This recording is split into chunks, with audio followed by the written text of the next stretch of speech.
नमस्कार बच्चों, स्वागत है आपका। गत कालांश में मैंने आपको संचयन पाठ्य पुस्तक में से पाठ 2 सपनों के सिद्ध दिन का परिचय एवं सारांश प्रेषित किया था। तो आपको समझ आ ही गया होगा कि यह पाठ कितना मज़ेदार होगा। तो चलो आज हम इस पाठ की पृष्ठ संख्या 20 से 21 तथा 22वें पृष्ठ के प्रथम परिच्छेद का अध्ययन करेंगे। तो आइए शुरू करते हैं। लेखक के साथी। लेखक कहते हैं कि उनके साथ खेलने वाले सभी बच्चों का हाल एक जैसा होता।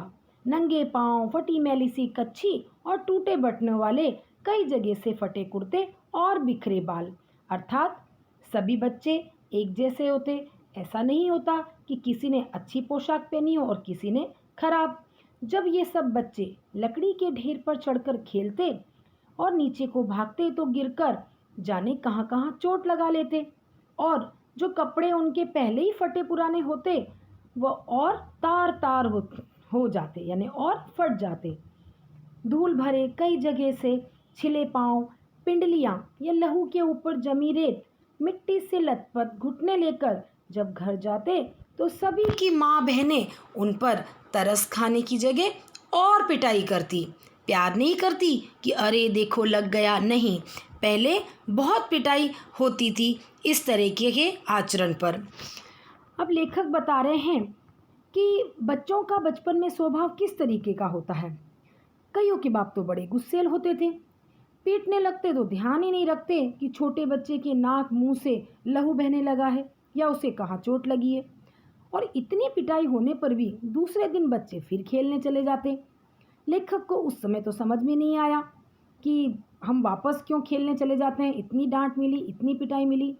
लेखक को पता है कब समझ में आया, जब वे बड़े होकर स्कूल अध्यापक बनने के लिए एक ट्रेनिंग करने गए और वहाँ उन्होंने बाल मनोविज्ञान का विषय पढ़ा। ऐसी बातों के बारे में वो तभी जान पाए कि बच्चों को खेलना इतना क्यों अच्छा लगता है, इतनी बुरी पिटाई होने के बावजूद भी। लेखक के आसपास का माहौल। लेखक कह रहे हैं कि बचपन में उसके साथ खेलने वाले उसके ज़्यादातर साथी उसी के परिवार की तरह के थे, अर्थात उन्हीं के तरह का माहौल, उन्हीं के तरह का रहन सहन इस प्रकार का होता था।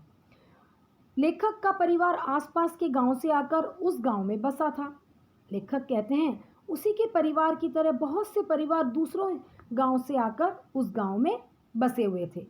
साथ ही 2-3 घर उजड़ी सी गली में रहने वाले लोगों के थे। उजड़ी सी गली अर्थात जहां बहुत कम लोग रहते हो, ऐसे गलियों के परिवार।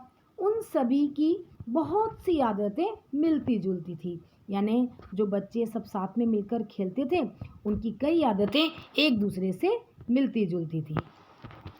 लेखक अपने स्कूल के बारे में बताते हैं कि उन परिवारों में से बहुत के बच्चे तो स्कूल ही नहीं जाते थे, और जो कभी गए पढ़ाई में रुचि न होने के कारण किसी दिन बस्ता तालाब में फेंक आए और फिर स्कूल गए ही नहीं। उनके माँ बाप ने भी उनकी स्कूल भेजने के लिए कोई ज़बरदस्ती नहीं की।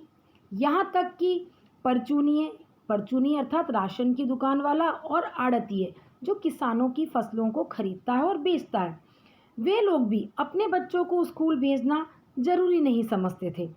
तो देखा आपने कि ये बच्चे क्या करते थे, स्कूल नहीं जाते थे तो क्या करते थे, बस्ता तालाब में फेंक देते, जिससे क्या होता कि माँ बाप पूछेंगे बस्ता कहाँ गया, बच्चे बोलेंगे पता नहीं, और वे बोलते अब कल से तुम्हारा स्कूल जाना बंद। बच्चों को वैसे भी नहीं जाने में मज़ा आता था और माँ बाप भी नहीं चाहते थे। अगर कभी कोई स्कूल का अध्यापक उन्हें समझाने की कोशिश करता, यानी उन अभिभावकों को, तो वे अध्यापक को ये कहकर चुप करवा देते कि उन्हें अपने बच्चों को पढ़ा लिखा कर कोई तहसीलदार तो बनाना नहीं है।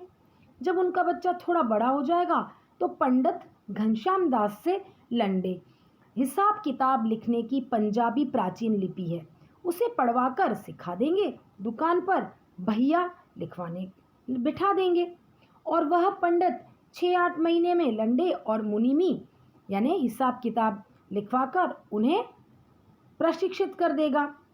और इसे तो स्कूल में अभी तक अलिफ बे जिम च, ये उर्दू भाषा की वर्णमाला है, जो अभी तक सीख भी नहीं पाया।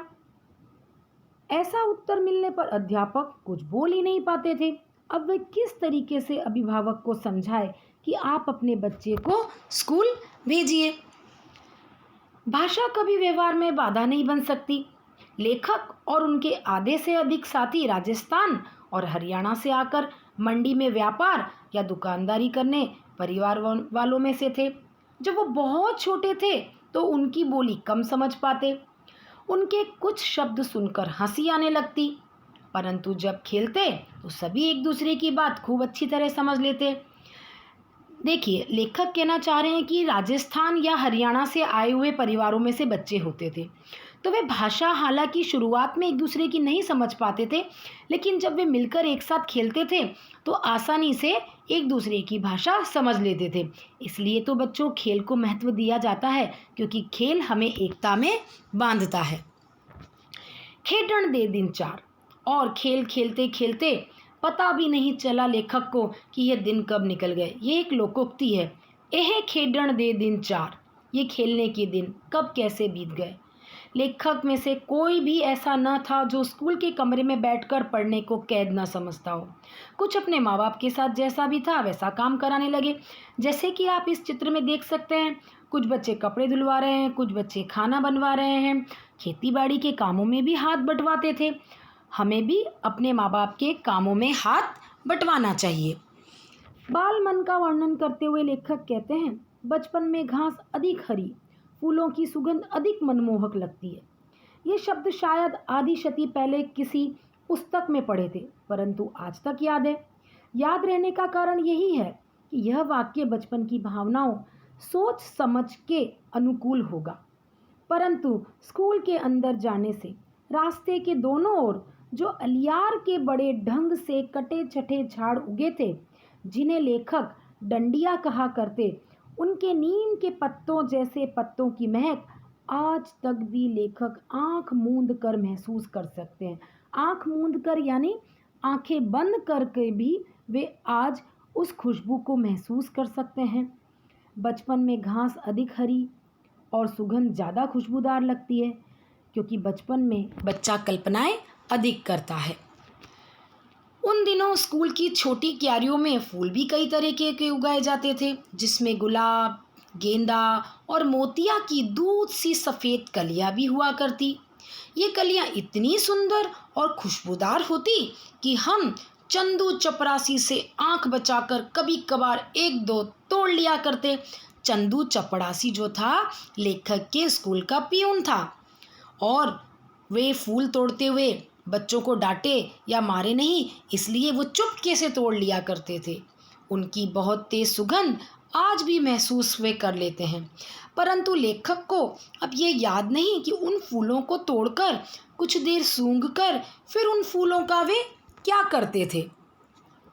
लेखक कहता है कि शायद वे इन फूलों को या तो जेब में डाल लेते होंगे और माँ उसे धोने के समय निकाल कर बाहर फेंक देती होगी, अर्थात वे बकरी के मेमनों की तरह भी चबा लिया करते थे। देखिए इस चित्र में मेमना जो दिखाई दे रहा है, क्योंकि जानवर अधिकतर घास फूस खाते हैं ना, तो बच्चे भी इसी तरीके के होते हैं, कुछ भी मुंह में डाल लेते हैं। तो जब अगली श्रेणी में लेखक दाखिल होते तो एक और तो बहुत बड़े सयाने होने के एहसास से उत्साहित होते। सयाने यानी अब हम समझदार हो गए हैं, अब हम बड़ी कक्षा में आ गए हैं, तो उन्हें खुशी होती। और दूसरी ओर नई पुरानी कॉपियों किताबों से जाने कैसी उन्हें बास आती, यानी बदबू आती, क्योंकि उन्हें पुरानी किताबें मिलती थी पढ़ने के लिए। उन्हीं मास्टरों के डर से वे कांपने भी लगते जो पिछली श्रेणी में पढ़ा चुके होते, क्योंकि कई मास्टर से बच्चे डरते भी हैं, शायद उन्हें वो ज़्यादा डांटते हो या उन्हें मारते भी हो, तो उससे भी उन बच्चों को डर लगता है। इसलिए एक तरफ तो वे खुश होते नई कक्षा में जाने के लिए, और दूसरी तरफ हताश भी होते पुराने मास्टरों की मार को याद करके। जब उस समय स्कूल में शुरू के साल में 1-1.5 महीना पढ़ाई हुआ करती थी, फिर 1.5-2 महीने गर्मी की छुट्टियां शुरू हो जाया करती थी। तो जब छुट्टियां शुरू होती तो लेखक को जो बात अब तक अच्छी तरह से याद है वो यह कि छुट्टियों के पहले और आखिरी दिनों में बहुत फ़र्क था। पहले 2-3 सप्ताह तो खूब खेल कूद हुआ करती। हम सब भी ऐसा ही करते हैं, जैसे ही छुट्टियां आती है वैसे ही खेलने कूदने लग जाते हैं। तो लेखक हर साल माँ के साथ ननिहाल चले जाते गर्मियों की छुट्टियों में। वहाँ नानी खूब दूध दही मक्खन खिलाती, बहुत प्यार भी करती। लेखक का छोटा सा पिछड़ा सा गांव था, परंतु तालाब उनकी मंडी के तालाब जितना ही बड़ा था। मंडी यानी सब्जी मंडी के जितना। जब दोपहर होती तो उस तालाब में लेखक नहाते, फिर नानी से जी भरकर जो मन में आता मांग कर खाने लगते। नानी उनके बोलने के ढंग या कम खाने के कारण बहुत खुश होती। अब आप सोच रहे होंगे कम खाने के कारण, जबकि हमारे मम्मी पापा तो हमें बहुत खिलाते हैं या नानी तो हमें बहुत खिलाती है। पर बच्चों, प्राचीन समय में एक मर्यादा होती थी, खाने की भी, सोने की भी, बोलने की भी। तो मर्यादा के अनुसार बच्चों को चलना पड़ता था। तो नानी भी अपने पोतों को यही शिक्षा देती थी कि वे अपने नातिन की तरह बोले और कम खाए पिए। लेखक के गांव का तालाब जो था, जैसा मैंने आपको बताया, मंडी जितना था। जिस साल अगर वे नलिहाल नहीं जा पाते, उस साल भी अपने घर से थोड़ा बाहर तालाब पर चले जाते, कपड़े उतारकर पानी में कूद जाते। कुछ समय बाद भागते हुए एक रेती के टीले पर जाकर रेत के ऊपर लेट जाते। गीले शरीर को गर्म रेत से खूब लथपथ करके उसी तरह भागते। किसी ऊंची जगह से तालाब में छलांग लगा देते। रेत को गंदले पानी से साफ कर फिर टीले की ओर भागने लग जाते। याद नहीं, ऐसा 5-10 बार करते या 15-20 बार, जैसे कि आप इस चित्र में देख रहे हैं। बच्चे तालाब में छलांग लगा रहे हैं, कुछ बच्चे पेड़ पर लटक रहे हैं और वे रेती के टीले पर जाकर 10-20 बार दौड़ दौड़ के वापस आते, फिर रेत लगा लेते, फिर तालाब में कूद जाते। इस तरह की मस्तियाँ वे करते थे। जब वे तालाब में नहाने जाते तो कई बार तालाब में कूदकर ऐसे हाथ पांव हिलाने लगते जैसे बहुत अच्छे तैराक हो, उन्होंने बहुत अच्छा तैरना सीख लिया हो। परंतु 1-2 को छोड़ लेखक के किसी साथी को तैरना ही नहीं आता था। कुछ तो हाथ पांव हिलाते हुए गहरे पानी में चले जाते और दूसरे उन्हें बाहर आने के लिए किसी भैंस के सींग या दुम पकड़कर बाहर आने की सलाह देते। है ना मज़ेदार बात। उन्हें ढाढ़स बंधाते, ढाढ़स यानी हिम्मत देते, सांत्वना देते। अरे आ जाओ आ जाओ आ जाओ, तुम्हें कुछ नहीं होगा, भैंस का सींग पकड़कर या उसकी पूंछ पकड़कर आ जाओ।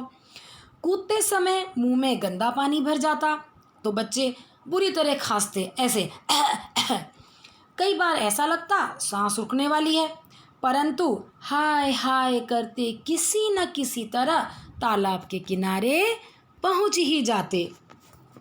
तो बच्चों, आज हम इस पाठ में यहीं तक पढ़ेंगे। अब इस 20 से लेकर 22 तक जो भी शब्दार्थ आ रहे हैं, कृपया आप इन शब्दार्थों को घर पर पढ़िएगा, इसका अध्ययन करिएगा तथा जहाँ तक आज पाठ हमने समझा है उसे अपनी पाठ्य पुस्तक में से पढ़िएगा। अगले कालांश में हम आपसे फिर मिलेंगे आगे के पाठ का अध्ययन करने के लिए।